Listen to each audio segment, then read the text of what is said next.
Jadi Bapak dan Ibu untuk modul 3 nanti dari hari sekarang jangan lupa Bapak dan Ibu mulai pretest, kemudian diakhiri di hari Selasa dengan tab tes akhir modul.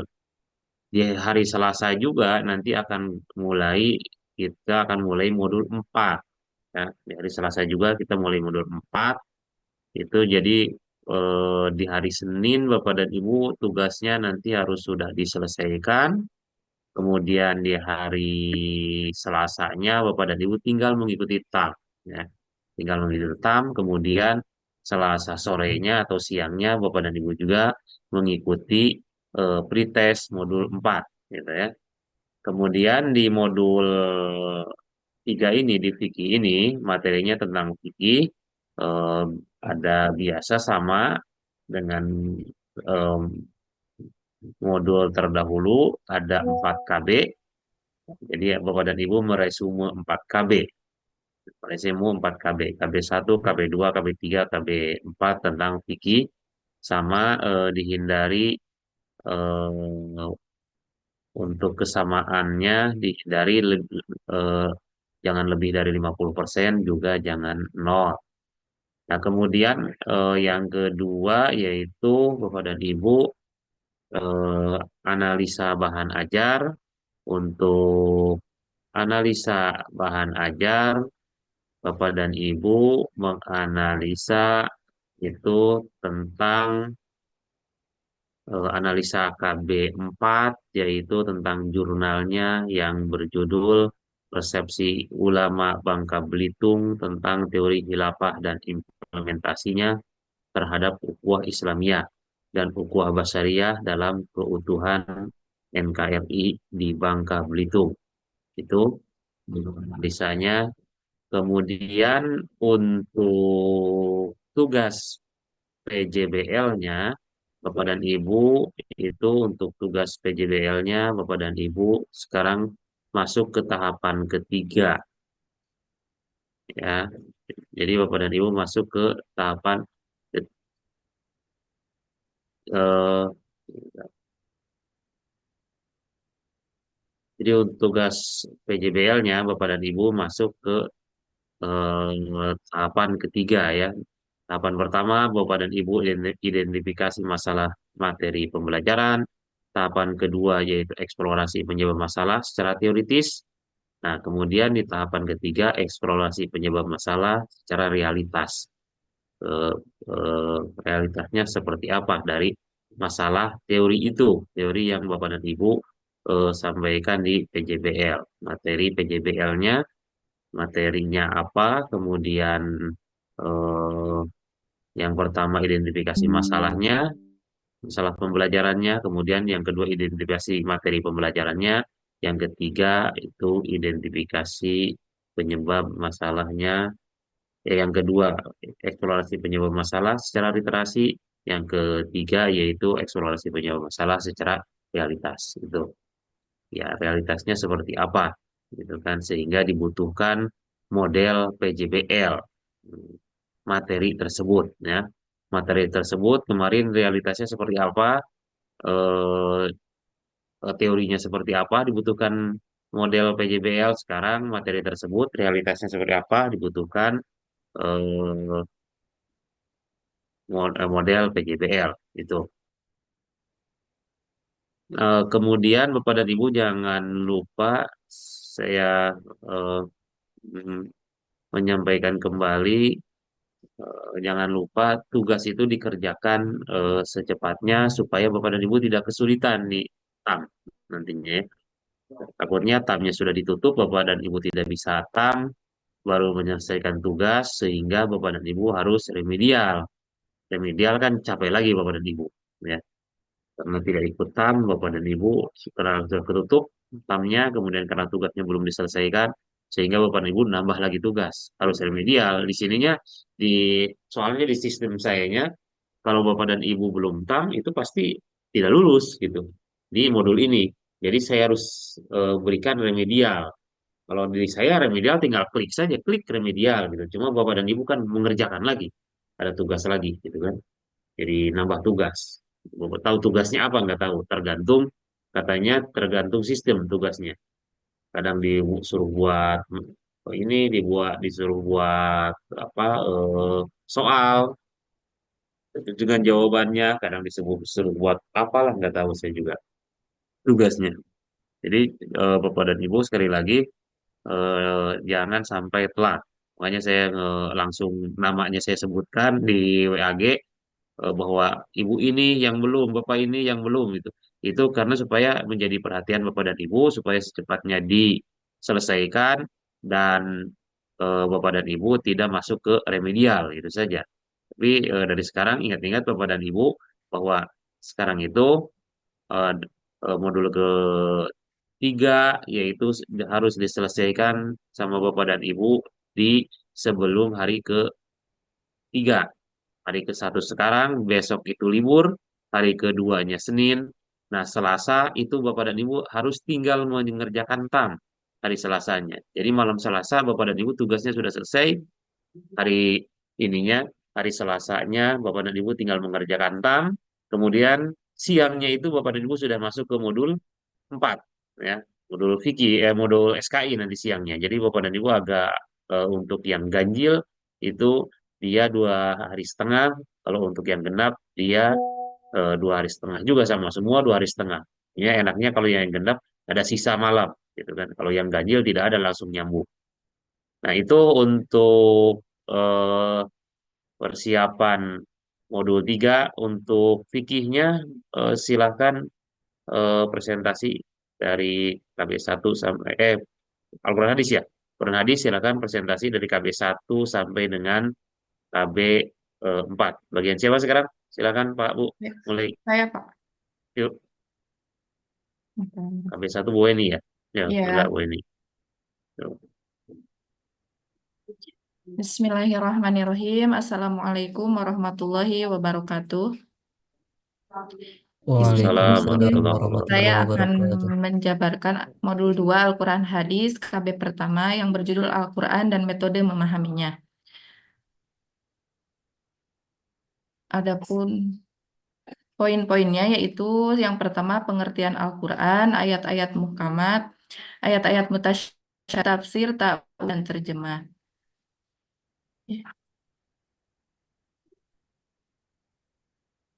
Yang pertama pengertian Al-Quran.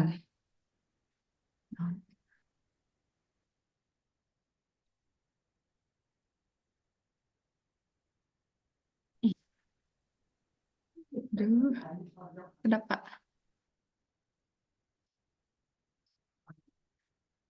Mohon maaf Pak, ada kesalahan. Yang pertama, pengertian Al-Quran secara harfiah. Al-Quran berarti bacaan yang sempurna jumlah kosakata yang terdapat di dalamnya 77.439 kata yang tersusun dari 323 15.000. Adapun secara istilah, Al-Quran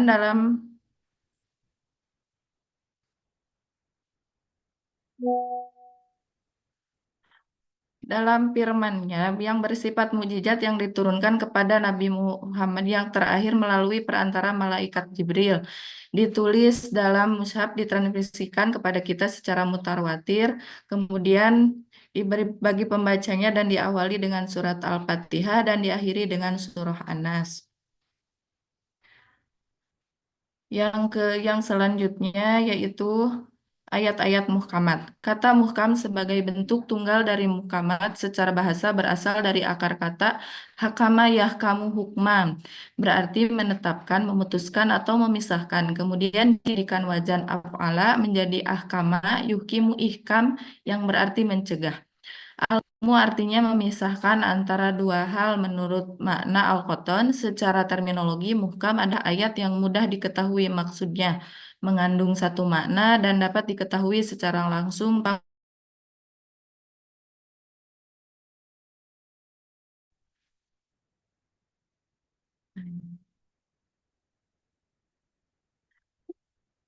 Yang selanjutnya ayat-ayat mutasyabihat. Secara harfiah, mutasyabihat merupakan bentuk Mutasyabihat berasal dari kata sabaha yang berarti beserupa. Subha bentuk nomina dari syabaha adalah keadaan tentang satu dari dua hal yang tidak dapat dibedakan dari lainnya karena ada kemiripan di antara keduanya. Al-Quran yaitu kitaban mutasyabihan sebagaimana bentuk dalam surah Az-Zumar ayat 23. Kemudian kriteria ayat-ayat muhkamat dan mutasyabihat menurut ulama yang pertama menurut Al-Jamakhsyari mengartikan menggariskan kriteria ayat-ayat yang tergolong muhkamat adalah ayat-ayat yang berhubungan erat dengan hakikat atau realitas. Sedangkan mutasyabihat adalah ayat-ayat yang membutuhkan penelitian. Yang kedua menurut Al-Raghib Al-Asfahani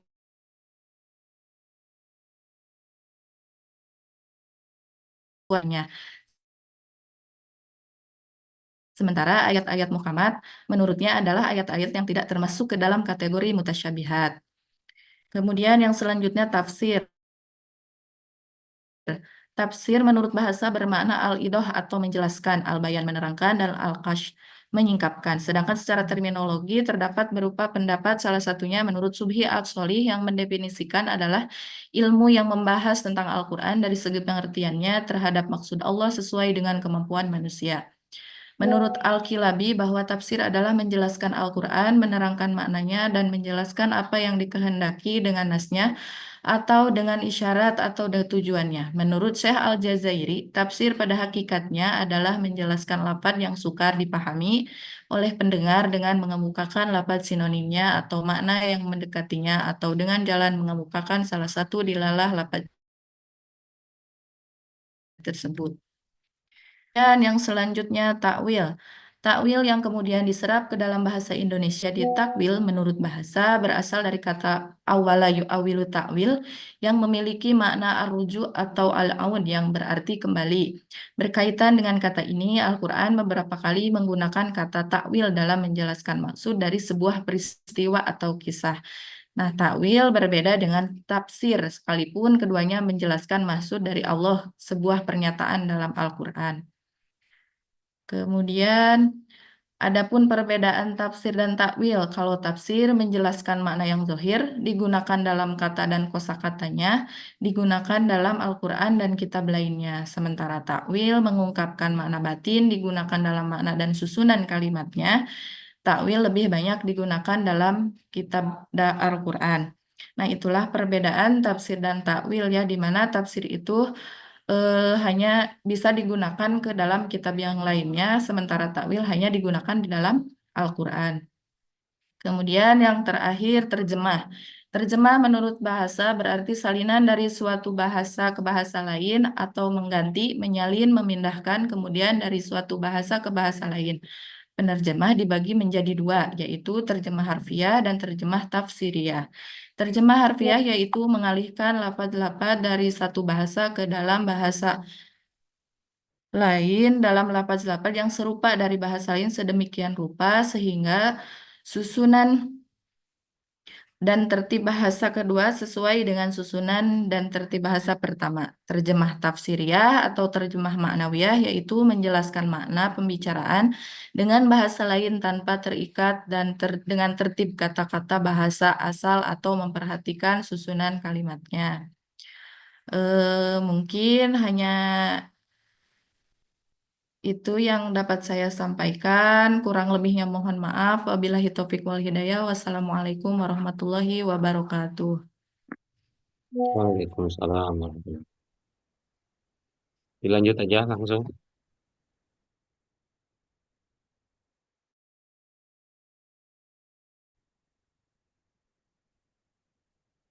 Lanjut langsung.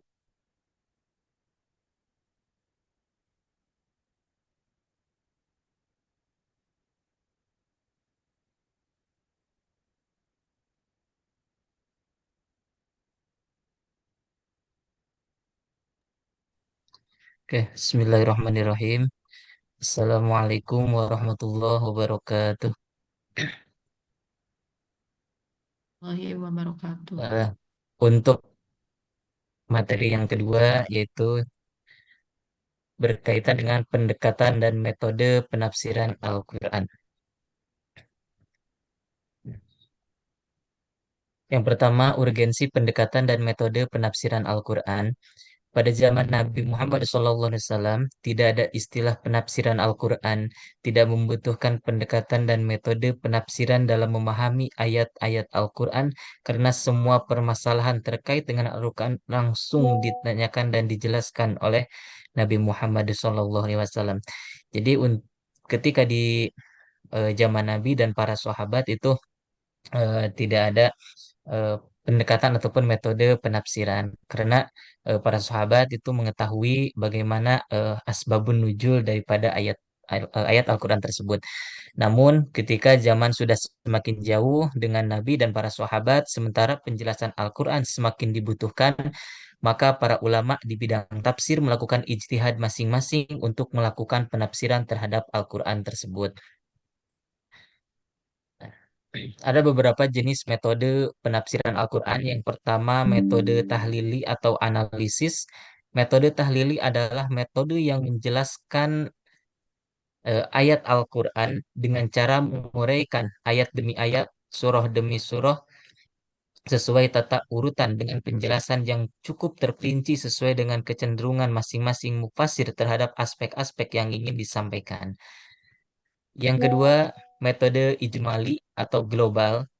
Metode ijmali adalah metode yang menjelaskan ayat-ayat Al-Quran dengan cara mengemukakan makna secara global dengan bahasa yang ringkas supaya mudah dipahami. Nah, selanjutnya yang ketiga ada metode mukoron atau komparatif. Metode mukoron adalah metode yang menjelaskan ayat Al-Quran dengan membandingkan dengan ayat lain yang memiliki kedekatan atau kemiripan tema namun redaksinya berbeda. Selanjutnya yang keempat, metode maudu'i atau tematik. Metode maudu'i adalah metode yang menjelaskan ayat Al-Quran dengan mengambil suatu tema tertentu. Kelebihan metode ini mampu menjawab kebutuhan zaman yang ditujukan untuk menyelesaikan suatu permasalahan praktis dan sistematis. Nah, ini ada beberapa langkah yang harus ditempuh oleh seorang mufasir ketika akan melakukan penafsiran. Ini yang pertama, menetapkan masalah yang akan dibahas, menghimpun ayat-ayat yang berkaitan dengan masalah tersebut, yang selanjutnya menyusun ayat sesuai dengan masa turunnya disertai dengan ilmu pengetahuan tentang asbabun nuzul ayat tersebut, memahami hubungan ayat tersebut dalam surahnya masing-masing, menyusun kerangka teori, melengkapi pembahasan dengan hadis yang relevan dengan pokok masalah tersebut. Nah, mungkin itu terkait dengan metode eh, penafsiran Al-Quran. Oke, eh, ini ada tanya jawab dulu apa langsung, Pak?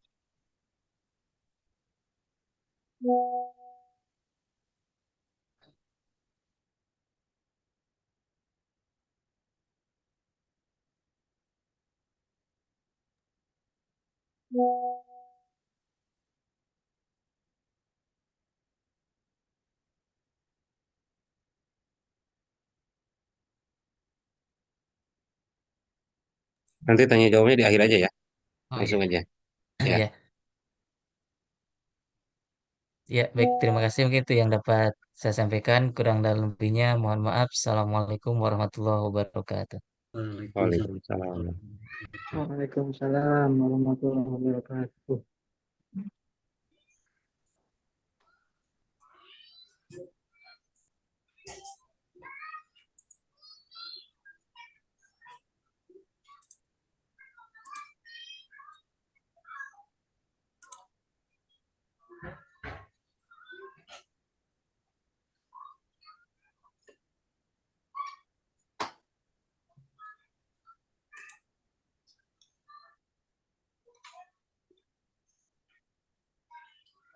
Bismillahirrahmanirrahim. Assalamualaikum warahmatullahi wabarakatuh. Assalamualaikum warahmatullahi wabarakatuh. Waalaikumsalam. Untuk selanjutnya yaitu modul Quran Hadis kegiatan belajar 3 berkaitan dengan kriteria kesohihan hadis.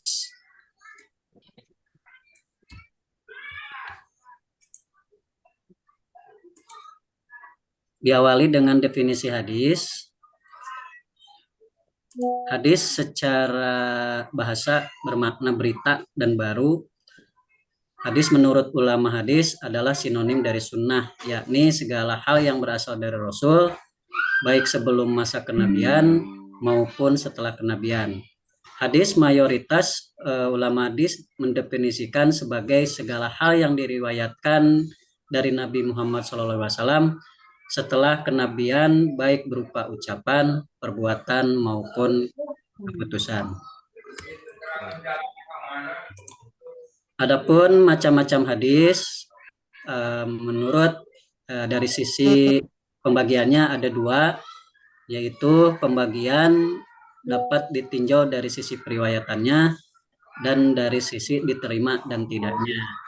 Pembagian hadis yang ditinjau dari periwayatannya ada tiga, yaitu tauhid, masyhur, dan ahad. Dan hadis yang ditinjau dari sisi diterima dan ditolaknya terbagi menjadi tiga, yaitu yang pertama hadis sahih, yang kedua hadis hasan, yang ketiga hadis dhaif.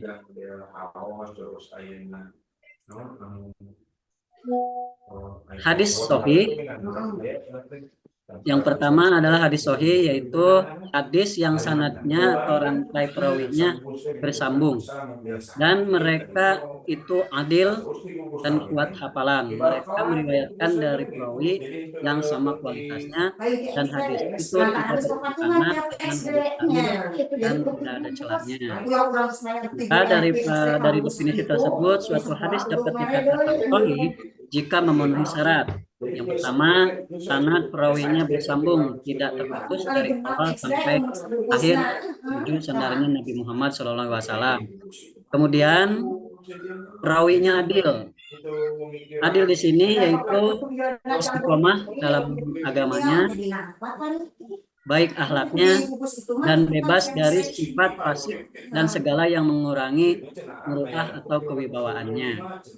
Kemudian perawinya dobit atau hafalannya sempurna, yakni sadar dan hafal saat menerima hadis, memahami apa yang didengarkannya, hafal saat mendapatkan hingga meriwayatkannya kembali.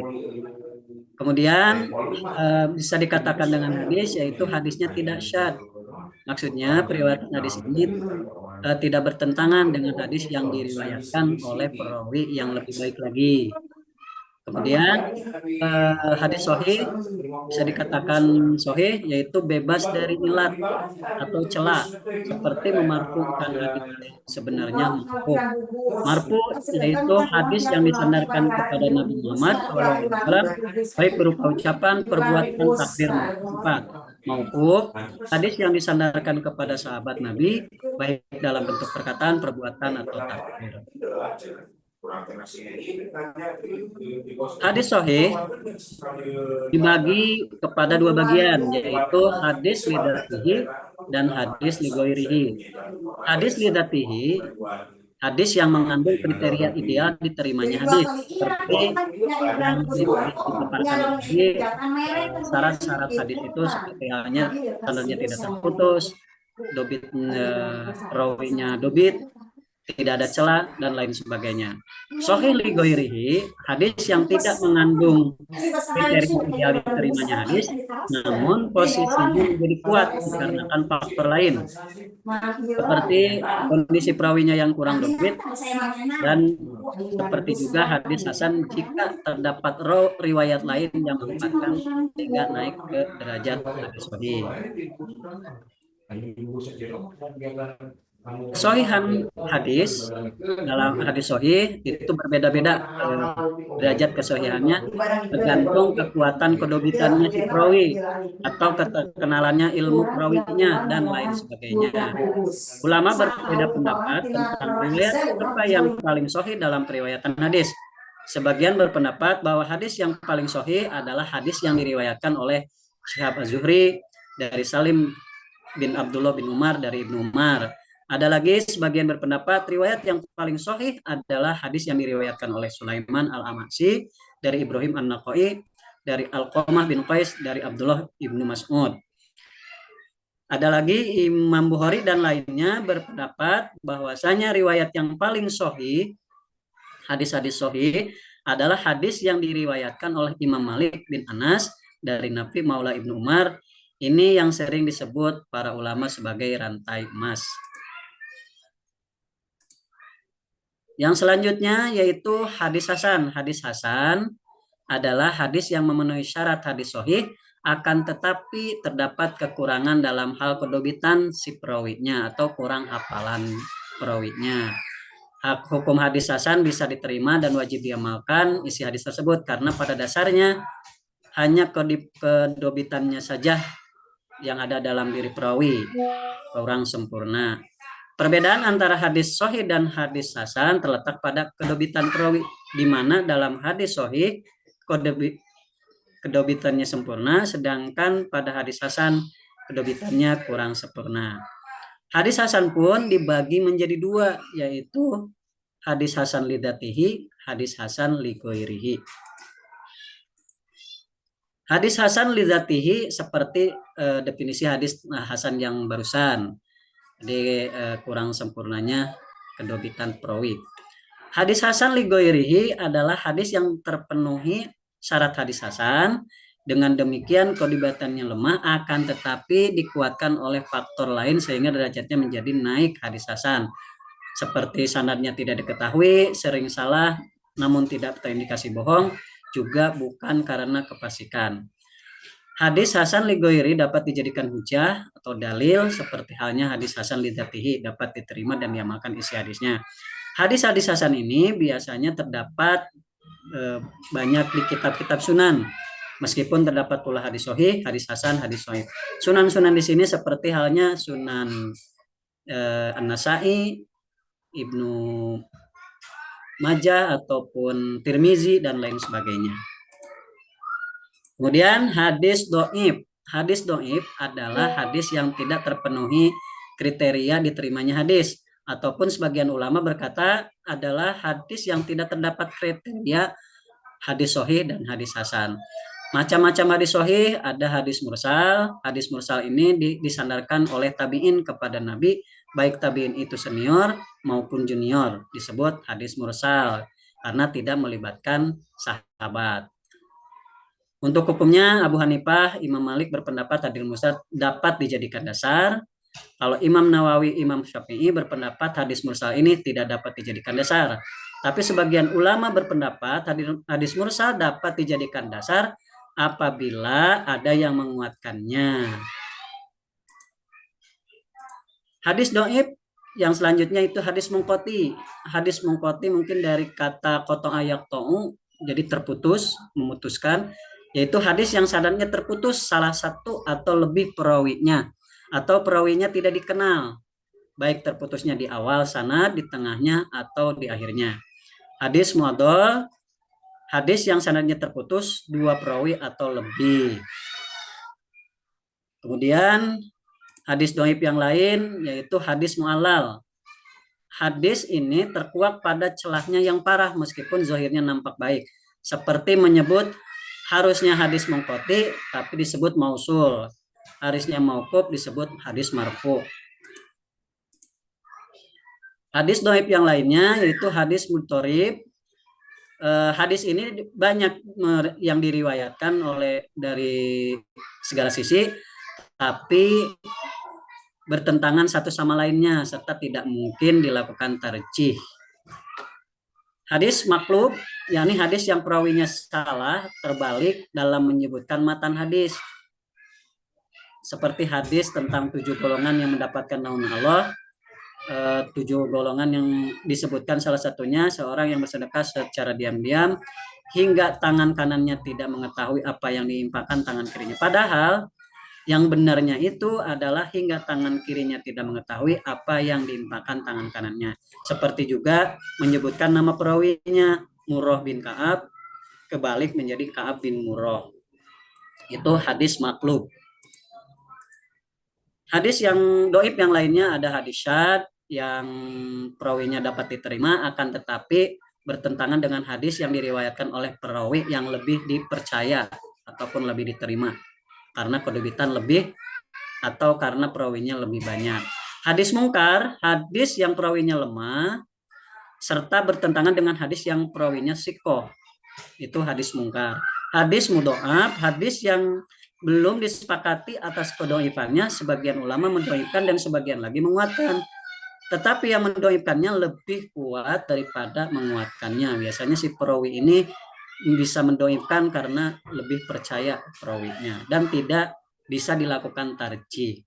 Hadis matruk, hadis yang diriwayatkan oleh orang yang dianggap pendusta, walaupun hadis itu sandarnya pada Nabi maupun dalam ucapan atau dikenal kefasikannya. Jadi perawi ini mungkin dusta walaupun hadisnya tergolong sahih, bisa jadi hadis matruk ujungnya. Kemudian hukum hadis doib. Para ulama berpendapat tentang hukum mengamalkan hadis doib ini. Yahya bin Mu'in, Ibnu Arabi, Bukhari, Muslim, dan Ibnu Hazm berpendapat tidak boleh mengamalkan hadis doib secara mutlak, termasuk hal dalam fadhail amal. Abu Daud dan Imam Ahmad berpendapat hadis doib boleh diamalkan secara mutlak. Bahkan keduanya menganggap hal itu lebih kuat daripada para pendapat orang-orang. Ibnu Hajar dan lainnya berpendapat boleh mengamalkan hadis doib ini dalam perkara fadhail amal, asal dengan syarat tertentu. Doibnya tidak sangat, masih dalam dasar yang masih boleh diamalkan, tidak diyakini itu suatu ketentuan ataupun kepastian, tapi lebih karena sikap berhati-hati. Kitab-kitab hadis, ada Sahih Bukhari, penulisnya Abu Abdullah bin Muhammad bin Ismail bin Ibrahim bin Al-Mughirah Al-Jufi Bukhari, lahir di kota Bukhara tahun 194 Hijriah. Kitab ini oleh Imam Bukhari dinamakan Al-Jami' As-Sahih Al-Musnid Al-Muktasar min Umuri Rasulullah SAW Sunahihi wa Ayamihi. Kitab ini oleh sebagian ulama dianggap kitab tersohih dalam hal hadis, bahkan tersohih setelah Al-Quran. Ada lagi kitab-kitab hadis yang lain yang disusun oleh Abu Husain Muslim bin Al-Hujjaj Al-Qushairi An-Nisaburi, yaitu kitab Sahih Muslim yang kita kenal Imam Muslim. Kedudukan kitab Sahih Bukhari dan Muslim ini menurut Ibnu Taimiyah tidak ada di bawah langit satu kitab pun yang paling sahih dari Bukhari dan Muslim setelah Al-Quran. Imam Ad-Dahlawi berkata, adapun kedua kitab sahihani, Sahih Bukhari, Sahih Muslim, maka para ulama hadis telah sepakat bahwa seluruh hadis yang terdapat pada kedua kitab itu adalah dari hadis yang bersambung dan sampai kepada Rasulullah SAW dan pasti sahih. Kitab-kitab lainnya ada dari Sunan Abu Daud, Sunan Tirmizi, dan Sunan Nasa'i, Ibnu Majah, Al-Muwatta, Musnad Imam Ahmad. Itu biasanya yang dari sunan-sunan itu ada, walaupun terdapat hadis sahih, ada juga di situ ada hadis hasan, hadis dhaifnya. Biasanya kumpulan-kumpulan hadis hasan ada dalam kitab-kitab para sunan ini. Ya, terima kasih. Mungkin itu paparan dari saya mengenai kriteria kesahihan hadis.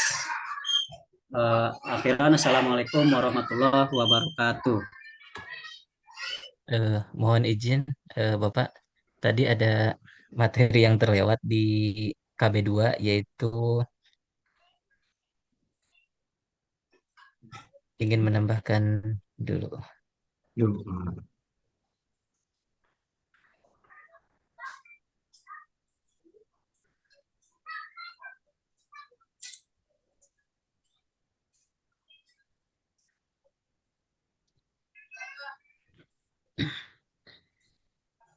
Ini tadi ada yang tertinggal karena dibukanya dari Canva, jadi langsung loncat ke beberapa slide gitu.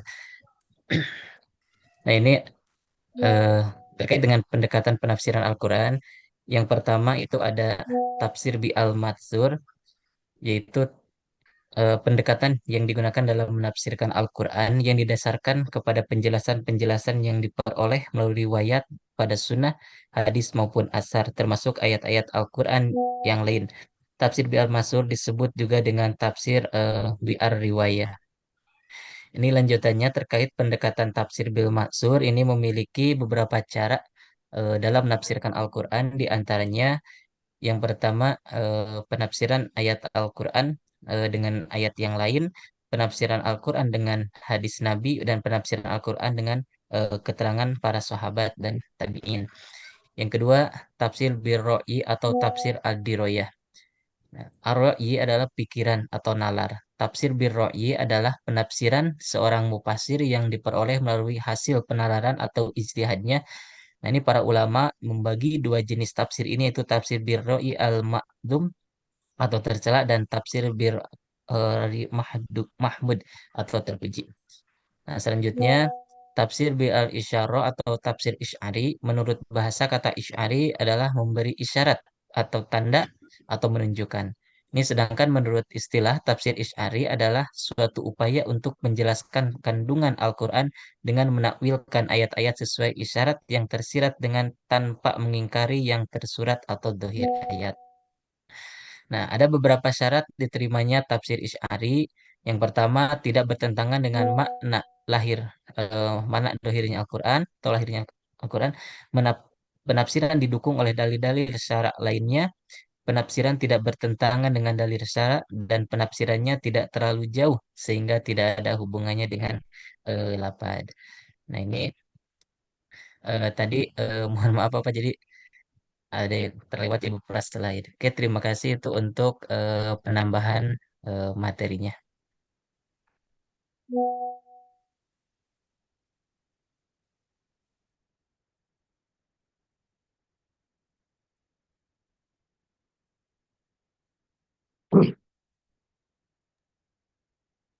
Oke, baik. Assalamualaikum warahmatullahi wabarakatuh. Dilanjutkan ke KB selanjutnya, yaitu terkait dengan kedudukan hadis dan fungsinya terhadap Al-Quran. Yang pertama adalah urgensi keberadaan hadis. Secara umum, hadis adalah penjelas dari Al-Quran. Jadi, karena Al-Quran itu bersifat umum dan masih global, sehingga perlu penjelasan, maka jadilah hadis sebagai penjelas Al-Quran. Terdapat beberapa argumen yang menegaskan kedudukan hadis, yaitu yang pertama, adanya kewajiban untuk mempercayai dan menerima apa yang disampaikan oleh Rasul, sebagaimana hadis adalah suatu perbuatan, perkataan, dan tekad Rasul, yang mana Rasul itu tidak akan pernah bohong. Jadi, kita sebagai umat Islam sudah sepatutnya kita mempercayai apa yang disampaikan oleh Rasulullah. Kemudian yang kedua, pentingnya hadis dalam kehidupan. Yang ketiga, hadis sebagai sumber hukum kedua setelah Al-Quran. Jadi ketika tidak ada hukum yang ditemukan di dalam Al-Quran dan hanya disebutkan dasar-dasarnya saja, maka kita perlu mencari sumber hukum yang kedua, yaitu adalah hadis. Kemudian yang keempat, hadis sebagai kebutuhan manusia. Untuk selanjutnya, ragam hadis beserta contohnya. Yang pertama adalah bayan takrir, yaitu sebagai penguat keterangan dalam Al-Quran, contohnya dalam Quran Surah Al-Ma'idah ayat 6, yang menjelaskan tentang apa saja yang harus dilakukan bagi orang yang sedang memiliki hadas besar dan kecil. Nah, ayat Al-Ma'idah ini kemudian dikuatkan ataupun ditegaskan oleh hadis yang diriwayatkan oleh Bukhari, nomor 6440, bahwa Allah tidak akan menerima sholat seseorang yang berhadas sebelum ia berwudu. Jadi di sini penegasannya adalah bagi orang yang berhadas, maka ia sholatnya tidak akan diterima kecuali setelah berwudu. Kemudian yang kedua, ada bayan tafsir, yaitu sebagai penjelas terhadap Al-Quran. Tafsir ini terbagi menjadi 3. Yang pertama ada tafsir al-mujmal, yaitu menjelaskan secara terperinci ayat-ayat Al-Quran. Contohnya ada di dalam Quran Surah Al-Baqarah ayat 43, di sana dijelaskan tentang perintah untuk sholat.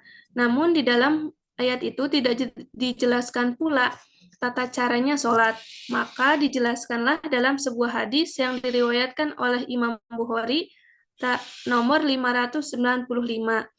Di dalam hadis disebutkan bahwa ada 2 orang pemuda yang tinggal bersama Rasulullah selama 20 hari 20 malam. Kemudian diperintahkan oleh Rasulullah untuk melaksanakan sholat. Tetapi kebingungan pemuda tersebut bagaimana caranya untuk melaksanakan sholat. Di dalam hadis tersebut dijawab, sholatlah sebagaimana aku sholat. Jadi tata cara sholat itu di dalam hadisnya dijelaskan bahwa sholat itu sebagaimana sholat yang dilaksanakan oleh Rasulullah. Kemudian yang kedua ada takhsih al-am, yaitu mengkhususkan atau mengecualikan ayat-ayat Al-Quran yang bersifat umum. Contohnya, ini ada di dalam Quran Surah An-Nisa, ayat 17, tentang pembagian waris. Di sana disebutkan tentang siapa saja yang mendapatkan waris, tetapi tidak ada pengecualian. Nah, maka di dalam hadis Bukhari 6267, di sana terdapat pengecualian, yaitu bahwa orang Islam tidak akan menerima waris dari orang kafir, begitupun sebaliknya, orang kafir tidak akan menerima waris dari orang Islam. Kemudian yang ketiga, ada takkid al-mutlak, yaitu hadis yang membatasi kemutlakan ayat-ayat Al-Quran. Contohnya di dalam Quran Surah Al-Ma'idah ayat 38 tentang hukuman bagi orang yang mencuri.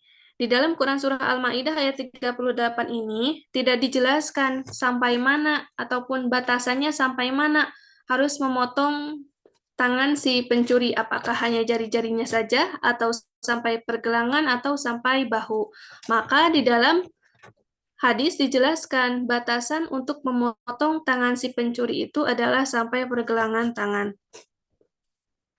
Kemudian yang ketiga ada bayan tasyri, yaitu hadis yang menjelaskan hukum syariat yang belum dijelaskan oleh Al-Quran. Jadi ketika ada suatu persoalan yang tentang suatu persoalan yang membutuhkan hukum dan hukum tersebut tidak ditemukan di dalam Al-Quran, maka kita cari dari hadis bagaimana hadis tersebut merupakan sumber hukum Islam yang kedua.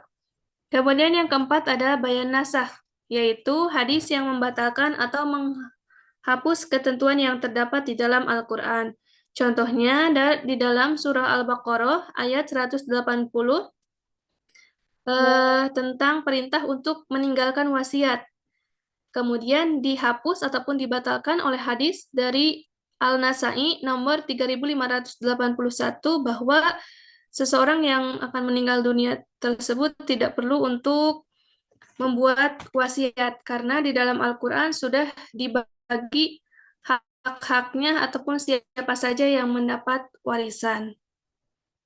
Kemudian hadis tentang menanggung anak yatim, analisis fungsi dan kandungan hadis. Contohnya di sini adalah Quran Surah Al-An'am ayat 152, dan janganlah kamu dekati harta anak yatim kecuali dengan cara yang lebih baik atau bermanfaat, hingga sampai dewasa. Kemudian ada juga hadisnya yang diriwayatkan oleh Imam Bukhari nomor 2560, Rasulullah bersabda, jauhilah 7 dosa besar yang membinasakan. Para sahabat bertanya, apa dosa itu? Rasulullah menjawab, syirik, sihir, membunuh, jiwa yang diharamkan Allah, kecuali dengan alasan yang benar, memakan riba, memakan harta anak yatim, lari dari medan perang, dan menuduh zina terhadap orang perempuan yang menjaga kehormatannya. Posisi hadis di sini yaitu sebagai penegas atau penguatan hukum syariah tentang larangan memakan harta anak yatim yang dijelaskan di dalam Quran Surah Al-An'am ayat 152. Nah, demikian penjelasan yang dapat saya sampaikan. Terima kasih. Wassalamualaikum warahmatullahi wabarakatuh.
Bentar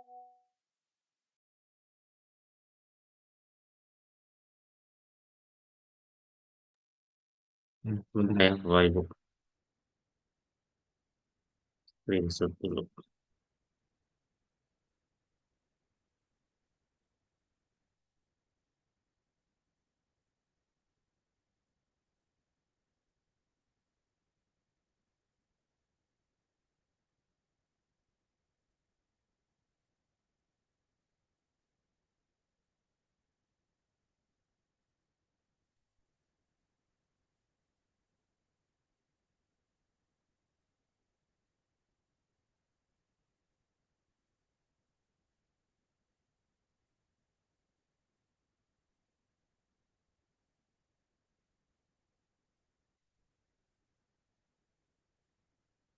Baik, Bapak dan Ibu,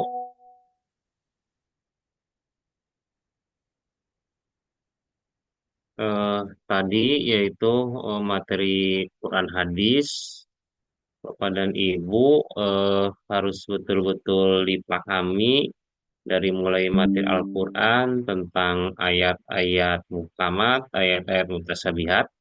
Biasanya itu dalam soalnya, biasanya dia akan keluar jarang pengertian ayat mutasyabihat, pengertian ayat muhkamat. Tapi Bapak dan Ibu menganalisa ayat biasanya ya. Jadi ada ayat, ayat Al-Quran, kemudian dianalisa apakah itu masuk ayat mutasyabihat atau muhkamat. Begitu juga tentang tafsir-tafsirnya, mau biroi ataupun yang lainnya juga sama. Menganalisa analisa orang apakah ini termasuk analisanya biroi ataupun yang lainnya ya. Kemudian tentang hadis juga sama Bapak dan Ibu. Kalau hadis itu harus banyak betul-betul banyak tekstualnya ya. Hadis ini, hadis itu, apakah hadis ini bil maksur, apa gitu. Apakah hadis ini hadis sohe atau tidak yang kayak gitu kan. Ya, kemudian cacatnya di mana itu suka ditanyakan yang seperti itu. Itu Bapak dan Ibu tentang Quran dan hadis itu harus betul-betul sama Bapak dan Ibu dipahami secara teoritisnya, kemudian secara praktiknya diterapkan ke hadis-hadis dan ayat-ayat Al-Quran. Ya. Kemudian dalam Al-Quran juga suka ditanya pendapat, ya, pendapat ulama, ya, pendapat ulama tentang ayat Al-Quran itu. Ini pendapat siapa? Ini pendapat siapa? Seperti itu dalam Quran dan hadis. Hmm, saya kira untuk hari ini kita tidak buka tanya jawab dulu ya Bapak dan Ibu untuk materi karena ada beberapa yang harus dikerjakan dan masih kalau di sekolah libur nggak ini sekarang itu? Jamis. Enggak, Pak. Kalau saya di Tidak, Enggak, SD Pak. Pak. libur. Oh enggak ya? SMA yang libur. SD enggak ya? Enggak, Enggak, Pak. Tidak, enggak, Pak. Pak. Enggak, Pak. Luar biasa ya. Wah, Pak. Iya. Wah. Tapi ngajarnya hanya sampai jam berapa? Jam 1 Bapak dan Ibu. Iya. Ya, Pak, sekitar jam 1. Jam 1 Kebetulan ya. saya Jadi hari ini kosong, Pak. oh ya. Ya kalau sampai jam 1 sih memang sampai hari Sabtu ya mungkin. Ya, tapi kalau nanti jam 1 lebih Bapak dan Ibu masuk lembur gitu maksudnya. Hmm. Karena ada sampai Ya, tetap betul. aja sampai maghrib gitu kan. Berarti 1 hari lemburnya 5 jam gitu ya.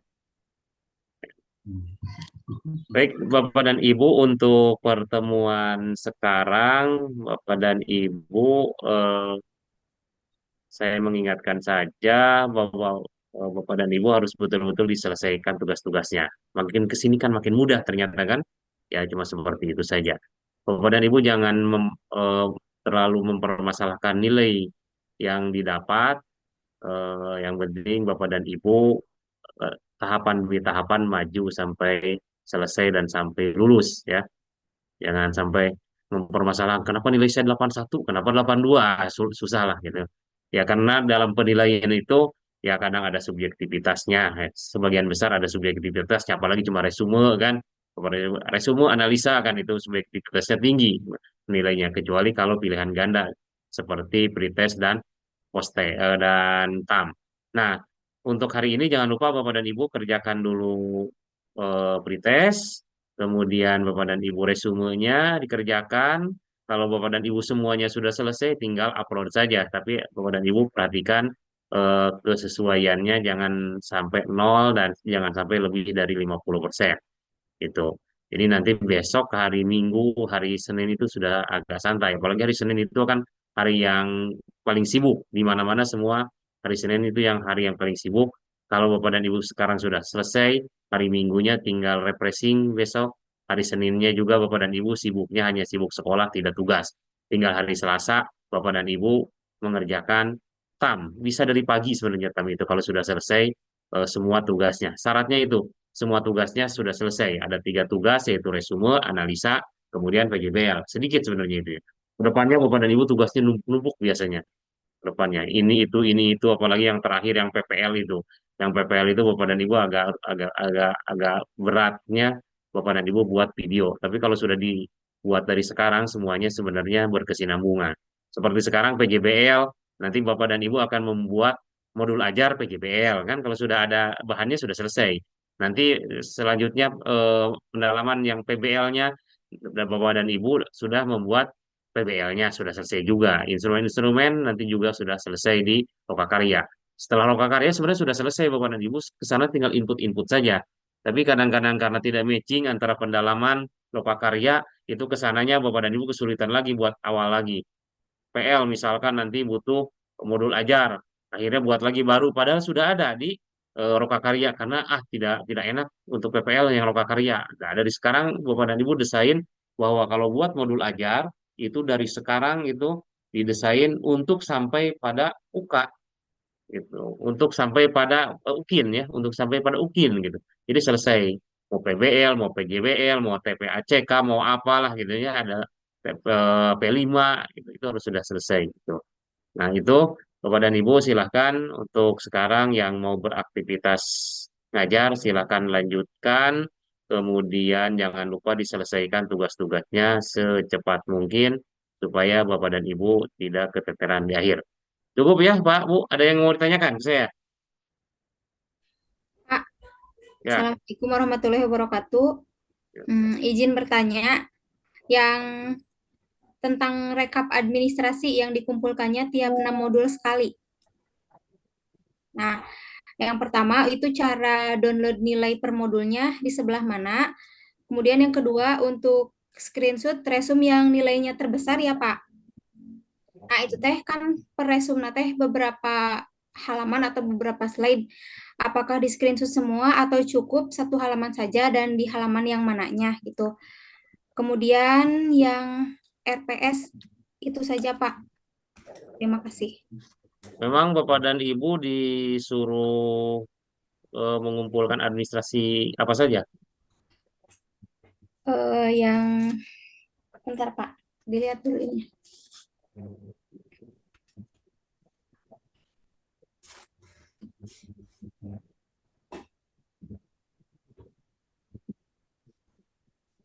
Masih yang berkasnya boleh dikumpulkan teh.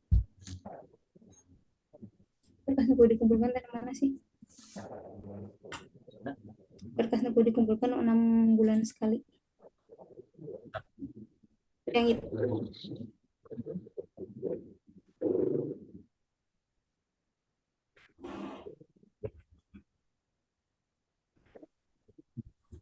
Oh, Ya, gitu. yang itu Itu untuk mahasiswa apa untuk dosen itu?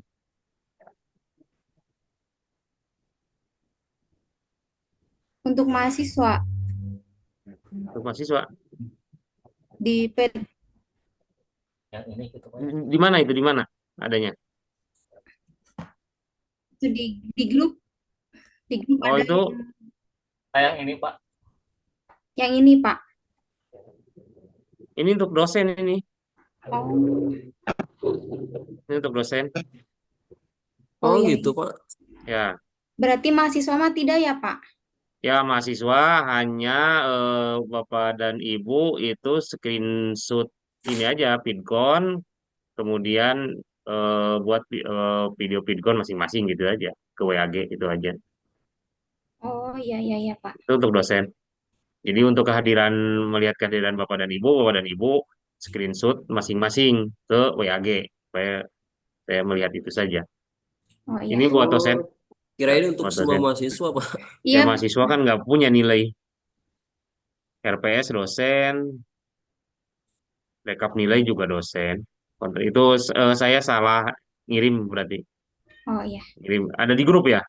Iya, ada di grup. Ya, Di salah grup. ngirim. Ditanyain Bapak dan Ibu itu aja apa screenshot saja kehadiran sama video. sama video. Takut saya lupa nggak ngevideoin. Nanti ada dari Bapak dan Ibu videonya itu. Bisa kan di video di Bapak dan Ibu juga sama rekaman, recording? Ya bisa. Ya, itu. Sip, itu. Ada Ya, lagi? Pak. Udah cukup. Nah, Terima cukup. kasih. Cukup semuanya? Baik, Bapak dan Ibu, Izin Pak, ya, ya. silakan.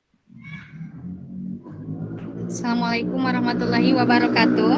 Waalaikumsalam warahmatullahi. Ini saya mau bertanya tentang PJBL ya Pak, kan itu harus ada apa plagiasmenya ya, tidak boleh nol.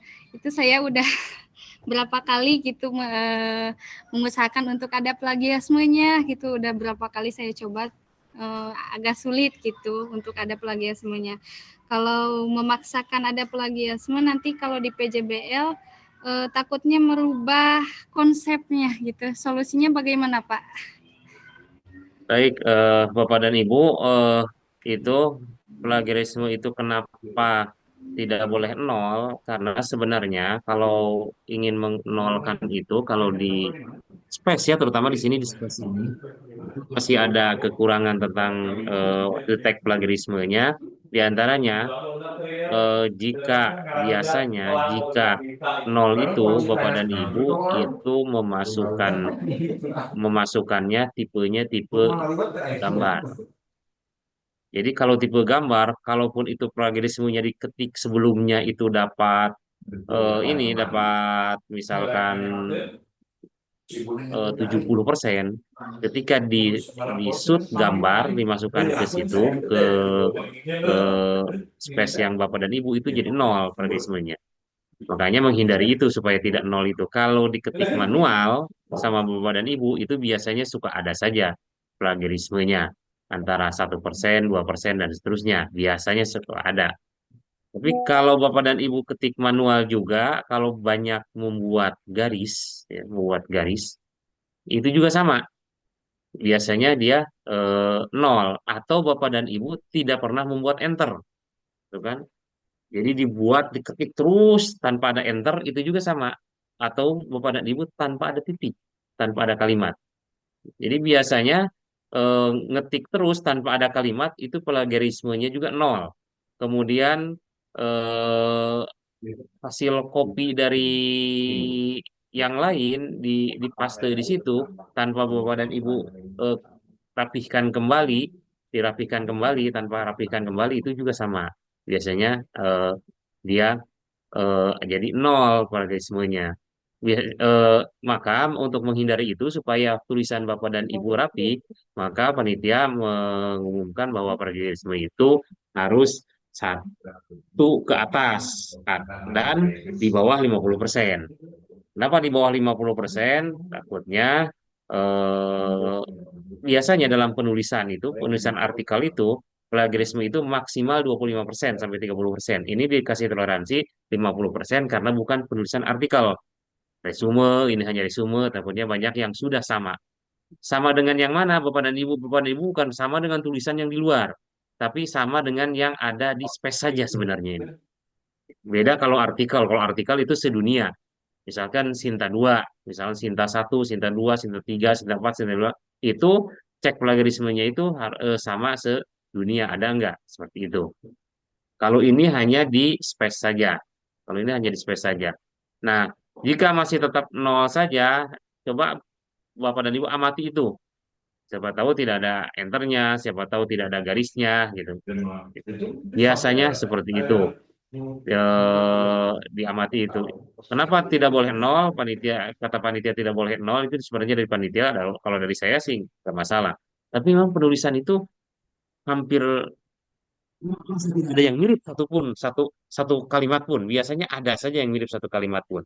Itu kalau tulisannya misalkan ini apa 1% itu satu kalimat mirip dengan yang lain nggak masalah. Saya kira tidak akan mengubah isi ya, apalagi hanya resume kemudian PJBL juga itu hanya 1%, 2% biasanya ada saja.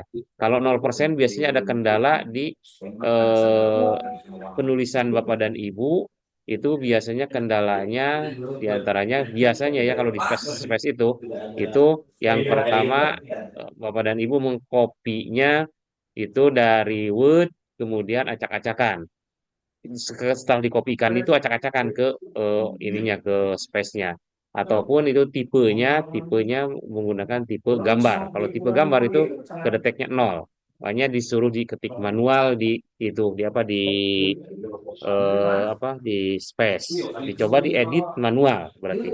Kalau Bapak dan Ibu hasil copy dari Word, nulis dulu di Word sebelumnya, Bapak dan Ibu harus edit lagi manual minimal prase itu satu paragraf saja frase itu biasanya akan berubah. Itu mungkin saran dari saya, Bu. Ada lagi? Ya baik Pak, terima kasih. Yuk, ya. Yuk, silakan.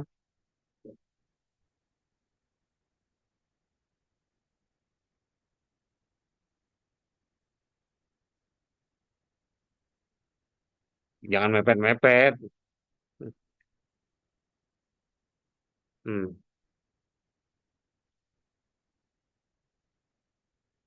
i- i- Ya, makanya mengerjakan tugasnya jangan di pas di akhir 1 jam di akhir mau selesai. Harus dari sekarang diusahakan seperti itu. Urusan nanti, oh masih tetap nol, yang penting sudah dikerjakan gitu saja. Gitu ya, yang penting ini dulu usaha dulu sama jangan sampai nol. Adapun kalau masih nol berarti memang tidak ada yang mirip satupun di situ. Gitu. Ya. Yuk. Ada lagi?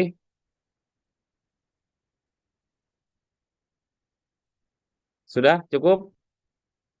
Baik, kalau cukup silakan selamat eh, bekerja kembali, menyelesaikan tugas-tugas, kemudian jangan lupa jaga kesehatan dan selalu bahagia.